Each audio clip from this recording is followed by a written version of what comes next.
Over 13 years of the Ride for Dad Niagara chapter, more than $700,000 has been raised for prostate cancer awareness and research. Organizers for the 14th annual event this past weekend were expecting a record crowd and a record number to be raised this year.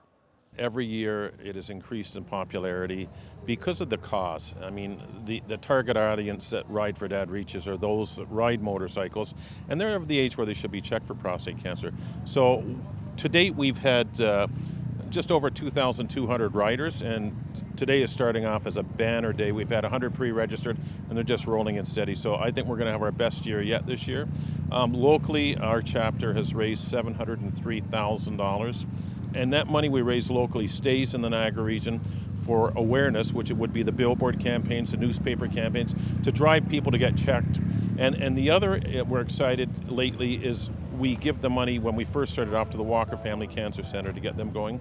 But now we're funding research steady. This year we're making another $25,000 donation to Brock University for some very cutting-edge research they're doing with regards to prostate cancer treatment.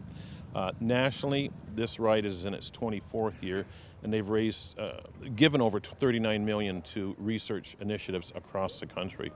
Amanda, the research project that this is going to fund, can you explain a little bit about what that's all about? I'm a member of the Dr. Siani Research Lab at Brock University, and we're looking at novel plant-derived compounds called polyphenols and their ability to kill cancer cells, specifically prostate cancer cells. We've been making a lot of great progress, finding that they are able to kill these cells, and we're really excited to be able to move on to the next part of our research project. Pat, why are events like this important for bringing attention and awareness to prostate cancer? Any community event is great. It involves community in terms of fundraising and getting awareness out there, and I think there's a difference between messaging to the public when it's a medical professional or a hospital or even a research organization versus a kind of more of a grassroots community feel. It puts more of a patient perspective on a lot of these things, because a lot of these riders today, their families or family members have had prostate cancer or another cancer and have seen the journey, and it allows their perspective on what supports are needed from a patient point of view, not just strictly medical or surgical intervention. So I think it's great. It's a different conversation, I think, is held around cancer as well, specifically prostate cancer when it's led by community members. So I think it's important to get that perspective and things. Dr. Brown, your last ride here in Niagara, how does it feel? It's a bit strange. We've seen it grow over the last 14 years, and we're getting up $800, $900, almost $1 million raised over those 14 years. So it's really great to see.